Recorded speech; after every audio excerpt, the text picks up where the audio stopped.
Hello, Husky Nation. Welcome to Beyond the Bench, a weekly series where we sit down with each of our head coaches here at Bloomsburg University to get thoughts about their program, themselves, and what it means to be a Husky. I'm Dave Leisering, Sports Information Director here at the university. Today's guest on Beyond the Bench is the head coach of the men's soccer program, Danny Wheelan. Danny, thank you very much for joining me here today. Thanks for having me, Dave. Let's jump right in, Coach, and talk about how you've been able to stay connected with your team and keep them motivated for what lies ahead.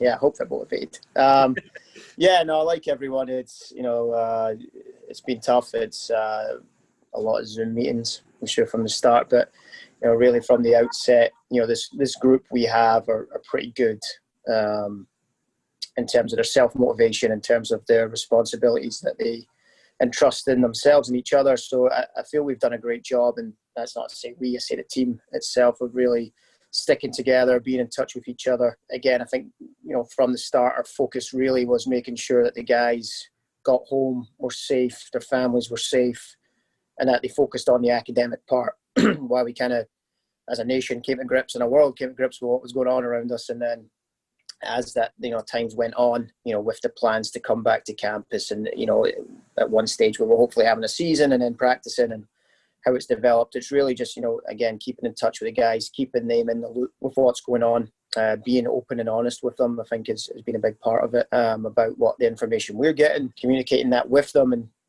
really keeping them involved in every step of what we're planning or we're thinking, as well as a team and as a coaching staff, myself and Coach Lewis Connor as well. So, again, I commend them. They've been fantastic, putting up with us texting and Zooming and stuff like that. They must be sick of hearing and seeing of us. But, again, hopefully we're starting to turn the tide here, and, we're hopeful that maybe we'll get out to practice and finally, have some face-to-face interaction in terms of real person-to-person outside. But again, we're still waiting on the decision on that. So in the meantime, again, we've done some meetings again this week, touching more on the academics again, as we've got underway here for the semester. And, the guys you're displaying a great attitude. And, I can't ask any more of them or speak any more highly of them. You added, by my count, 15 new faces, including a handful of transfers.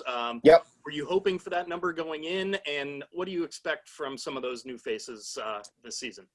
Yeah, a couple of points with that. Obviously, we lost a large class to graduation. I think it was 9 that went out the door. So we knew right away we had to, at least replace that number. And then thankfully, Dr. McFarlane has worked with us to help us increase the squad size a little bit this year. I think even when I came in 2018, we were only at 23 with 4 goalkeepers in there. So I remember at times during the fall, we got a couple of injuries, a couple of for whatever reason, suspensions or whatever it was, missing a few players, and all of a sudden your squad's pretty thin. So now, I think collectively as a group, it's certainly the strongest squad in terms of depth that we've had in my time back here as head coach. And I don't mean that in any disrespectful way to the guys before us. It's just, we've been fortunate from what we've been able to bring in this year. So yeah, like you said, a lot of new players, freshman class of around 8 players, which I think, they're going to come in and offer something right away. Obviously, watched them all closely over the past 2 years in terms of recruitment. We've had some of them in to try out. We've had some of them ID clinics, so we're kind of well aware of what they can bring to the squad. And, I certainly think that all of them can certainly push to be involved on the field, which is great straight away. And then the transfers, that's something that I think, especially in our sport, is becoming a much bigger marketplace, I think, for all college teams. Especially men's soccer at Division 2 level and Division 1 is very international laden. A lot of players coming from overseas, and so there's a continuous flow of players coming to this country to play that for whatever reason they're ended up at a place that maybe doesn't suit them, or they're not getting game time at some of these bigger programs.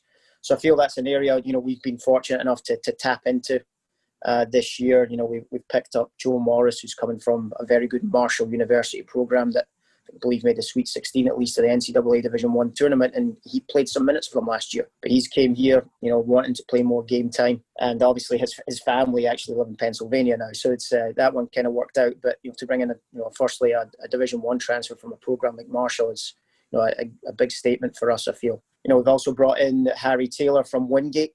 Wingate, a perennial power at Division 2 level, and Harry went there as a freshman off the back of them winning the national title, Division 2. So again, shows you the level of a program that we're bringing players in from. And then Collis Aileen's another transfer from a 4-year college that's came in from West Texas A&M, another very strong Division 2 program out there. We're hopeful he can help us right away. As well as that, we brought in 2 more transfers. Terence Edwards, who played previously at Lemoyne College, so a good Division 2 kind of rival here in the Northeast, but obviously a program that's done very well. And then Sal Ficarrotta, who's a Pennsylvania boy that's done his first 2 years and done very well at the junior college level. So we're hoping he can make the step up as well. But I think the combination of bringing in the freshmen, the transfers, has really freshened up the squad. And I think the transfers, the thinking of that is, again, we lost a lot of seniors to graduation. So, it's a good way for us to replace that maturity, that experience right away in doing that. So, again, we're hopeful that the class coming in is definitely going to contribute. And, again, like I said, I feel certainly in terms of strength and the depth we have now, it's something that we've not had in my time here. So we're excited to work with them going forward. Strength in numbers, that's for sure. Yep, absolutely. Yourself, let's talk about your path a little bit. Being a native of Scotland, love the accent. Describe your recruiting process and how you ended up at Loyola University to play. And then how does that translate, bringing in some of that international talent here? Yeah, so my recruiting journey or process was probably very different and quite unique, I think, in some ways. So we're going back quite a few years now as well, Dave, so bear that in mind. But no, I was fortunate enough when I was in high school back in Edinburgh. I was fortunate to be selected to play for it's like a school's national team. So you played for your school and you played for your county or your region, and then they picked a national team from there, which was certainly a very high level. And at that time, I'd been with some professional clubs in Scotland and had ambitions to go straight from high school to professional. And that was a big possibility for me. And that's certainly what I was focused on at that age. And then we went down and played against England one game, and this was back in 2001. Went back that far, so a long time ago. Like, 2001 or 2002, early 2002. So it's that long. So I came back up from there. I was still in high school at the time. I remember walking in after school one day and there was a package laying on the dining room table, a big envelope of stuff. And turns out it was actually, old, you'll remember, SID, old prospectuses and media guides that were, actual booklets you handed out. It's not all online like it was then. So, and it was a handwritten letter, obviously email not being as big as it was back then either, from the head coach at Loyola, Mark Metrick, who saw me play in that game. And it turned out it saw me play the national team tryouts and things like that previously, but as part of his recruitment efforts, has done his due diligence and watched me a couple of times, and some other boys, back in the UK, and said in his letter basically that he'd had an interest in me and wanted to see if I was interested in coming and playing college soccer in America. And at that time, I didn't know what college soccer was. It wasn't even a thought. It wasn't certainly the beast, I'll call it, that it is today, where again you see so many internationals. There was internationals playing over here, but certainly not in the numbers that there are these days, and with all the agencies and recruitment agencies that help players come over here, that didn't really exist back then. So I read it, looked at it. He followed up with a phone call. I found out there was actually another player from the Scottish youth national team a couple of years ahead of me that was on the squad and things like that. So I knew right away it was a good level. They flew me out on an official visit to Baltimore. So it was quite, quite a big thing for me at that young age. They, took care of it all. Flight down to London to Baltimore. Spent 2 nights on campus staying with the team. Had a great time, saw the facilities, saw what I would be going into. From that moment, I think, that kind of made up my mind. That's what I wanted to do. And so I went back to Scotland after that visit, continued to see out my kind of youth career there, and I had a few opportunities to go kind of part-time level back in Scotland at sort of a minor league level. But, at that stage I'd already had, I guess it was a full scholarship offer. So it was something that was too good to turn down. And fortunately went out there and had a wonderful experience playing there, and obviously made me want to come back and coach and get into college coaching after that. So I can't speak highly enough of, obviously Mark Metrick, who got me out there, who's now the head coach at Gettysburg College, and obviously the people I met there, and the school and the university itself just provided me with such a great platform to go on and do all the things that I've done since then as well. Absolutely. So this is your second stint at Bloomsburg. You were a graduate assistant in 2012 and 2013. What enticed you to want to come back to be the head coach of the men's program? Again, speaking of experiences, it was the experience I had here. And obviously, I think we'll touch upon Paul Payne as being part of that a bit later. But he was the reason I came here in the first place. So to go back even further, there was an opportunity to come here. I came, worked with him. I think seeing that the size of the program is once you get here, and by that I mean the alumni network, the facilities we have up here, the reach that the university has as an academic institution. I don't think you know that until you come into Bloomsburg, and I think it takes a lot of people by surprise how well known it is, especially in the Northeast. So I think when I was here, again, I had a really good coaching experience, a good experience. I did my master's here, so I knew academically what the school could offer. And I think I always, when I left, I always described it to people as a sleeping giant in a way. It's, we were, quite a consistent program when I was there, but it was after the year after I left, they'd done really well the next 2 years. And I always knew that was a possibility. And I think that was the biggest thing for me coming back here from a soccer point of view. It was like, okay, yeah, I know what I'm getting into. I know the players that we can get here. I know what types of players to get here. I know what we can offer from an academic point of view, an athletic point of view. And, if you get that all right, you can achieve, good things here, great things here. So that was the biggest thing for me. It was like, look, I can come back here. The program, it struggled for 2 years before I arrived, but I knew that's not the norm for it. It's something that, we can get back. We've managed to kind of do that to an extent so far, and we're hopefully building on that. But everything's here on the campus, within the department, within our program to, individual players achieve great things, but also, do really good things for the program. And, I think we can definitely be successful here. So that was the biggest reason for me coming back up here. And you mentioned Coach Paul Payne. You coached under him, ultimately replaced him when he retired. He's the program's all-time winningest coach. Talk about the impact he had on you and your coaching philosophy. Oh, huge impact. I mean, and again, like I touched upon, he primarily was the reason I came here. I had other offers to go and be a GA. When Paul got back to me, again, going back a long time with emails now, I actually reached out to Mark Metrick, my old coach, and said, look, Paul Payne? He's got back to me, and Mark said straight away, and you have to take this opportunity to work with Paul Payne. So that was, a big thing for me, Mark telling me that. And again, the more I've done research into Paul, it's like, okay, he's been around a long time. He's a coach educator, just very well connected in coaching circles. And so that was the first thing for me. I think I saw it as just a great opportunity to come and learn from someone like that. It seemed to fit together for what I was looking for from a mentorship point of view as well. And then, when I got here, fortunately for me now, Paul, I consider him a great friend and mentor, and probably the first guy I turned to, him and Mark, between them about any questions related to coaching or soccer at the college level. But yeah, working for him was fantastic. I think he really opened my eyes, how to run a program as such. I think from a player's point of view, you don't always see what goes on behind the scenes, and you think, oh, I can do that. I can get involved with that. But, really coming in from recruitment to finances to scholarships to discipline to fit, whatever it is part of the program, it's really, he taught me everything of how to run a program, and really I'm trying to emulate what he did for me in my time here with my assistant coaches. And he kind of really put it well to me one time, is that his job is to prepare us to go on to go out there and do well as coaches in our next role.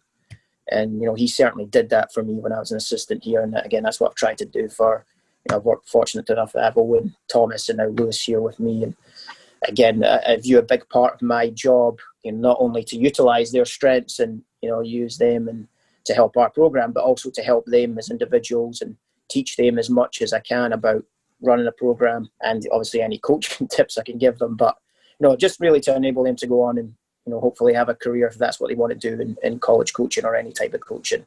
And so, yeah, again, can't speak highly enough of Paul and what he done for me. Certainly from him, my experience playing under Mark at Loyola, and then obviously going on to work under two women's coaches at Barry that taught me a lot as well. It's been great for me. So I feel I really had a great education from all of those people before coming back here in 2018. So you're going into your third season as the head coach. What can we expect from the Huskies once we take the pitch again? More numbers. Yeah, yeah, more of us. No, I mean, seriously, I think for us, the challenge is going to continue to be is to try to be consistent. So I think at first, when I first came in, there was a lot of, we had to change the culture. We had to, change the mentality of the team and what we were trying to achieve. And I think we'd started to do that. And certainly the group now, again, I go back to even how they've been through all this, the mental toughness of the group we've got now and the maturity and the discipline within there is fantastic. And they're really a great bunch of guys. So, yeah, I think for us now is trying to be more consistent. I think over the last 2 years, we've punched above our weight at times, but we need to do that more often. And that can't be what it should be, if that makes sense. It needs to be, where we want to be is a high level, and we're in a tough conference, but again, we've shown with our victories, especially over Westchester the last 2 years, and how well they've done and where they are as a program. It's been good for us to say, look, this is where we can be, this is what we're capable of.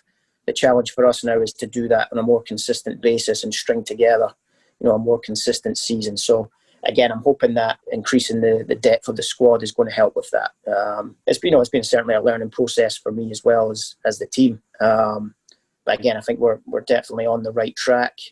I think, again, touching on recruitment, I think we've brought in the strongest group we've certainly had in the last couple of years. So hopefully that puts us in a position to really go on and get ourselves right up in that mix. But like I said, that starts on a Saturday, it starts on a Wednesday, it starts on the training field. It's been more consistent across the board. So certainly I think if we can do that, then we're going to give ourselves a really good chance of doing well. So last couple minutes here, let's get to know Danny Wheelan a little bit better.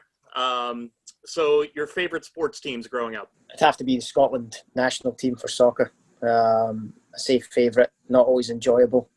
Kind of put you through the ringer a bit, and I don't know what your sports team is, Dave, but they certainly always obviously something I've been passionate about, and you probably don't want to be around me when I'm watching the game because it's very conflicting emotions at times. But yeah, I think the Scotland national team. So any sports role models that you had? It's a few. I think from a soccer point of view, when I grew up, again going back a bit, Maradona was a big star. Back then, Van Basten, kind of these players around the turn of the 1990s when I was maybe quite young and getting out there and playing, it's the ones you wanted to emulate. So there's certainly, from a famous point of view, I think obviously my father played a big part in helping me with soccer, and my biggest fan, my biggest critic, in both ways. But again, really, looked up to him, and he was fortunate he played at a good level as a youngster, and I think used that as motivation to do well when I played. And again, certainly, yeah, from a football role model, I think him. I think many other sports, I've liked tennis, golf over the years as well. So Andy Murray now is a Scottish, athlete is a big role model in terms of what he's achieved. So yeah, I mean, I think a variety of players and sports at different times in my life have always provided some sort of inspiration. Favorite movie? I'm going to say two. Can I say two? Absolutely. You can do whatever. So one classic, The Godfather, the first one. And one newer one I've actually really enjoyed over the last couple of years, Wolf of Wall Street. Really like that. I can watch that anytime. Favorite food? Bacon, egg and cheese on an everything bagel. Very nice. Specifically from a bagel shop. Not a big thing back home too? No. No. You've only discovered when I moved to America, yeah. So, yeah. Any music you're into? Bands, musicians? If you go in my car, fortunately I've got that XM radio. It's either 90s on 9, Pop 2K. It's probably my two biggest stations. So anything from that era, even late 80s, I was around then a little bit. But yeah, 90s and 2000s, anything really from then. That's what I love. Okay. If you could meet anyone, past or present, living or dead, who would it be and why? Oh, geez.